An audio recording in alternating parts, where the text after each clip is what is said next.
How to fix Hive Receiver red light. So something that looks like this for your Hive Receiver. Now we have a few options you can do here. So pretty much depends on you since it's specific to your problem and situation. So first of all, this is just a quick checklist. So you can try checking the power first. So make sure it's plugged in properly because obviously if the receiver isn't getting power, it you can also try a different socket since sometimes the outlet itself is the problem. Another is to check the hub connection. So the Hive hub should show a green light and the hub needs to be online for the receiver to connect. You can keep the receiver close to the hub and distance or walls can block the signal, so put that in mind. Another is to restart the receiver itself, so unplug for 10 to 15 seconds, then plug it back in, since restarting can fix minor glitches.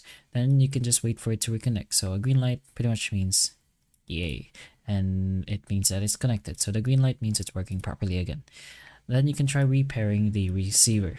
So open the Hive app and then go to add device. This tells the hub to recognize the receiver again. You can press the receiver's pairing button and then the button lets the hub know to reconnect. You can wait for the green light, so that means the pairing was this over here.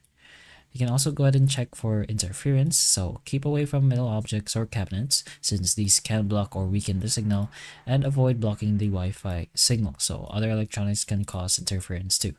And finally, you can try updating the hub and app, so make sure the firmware and app are at the latest version since updates often fix bugs and connection problems.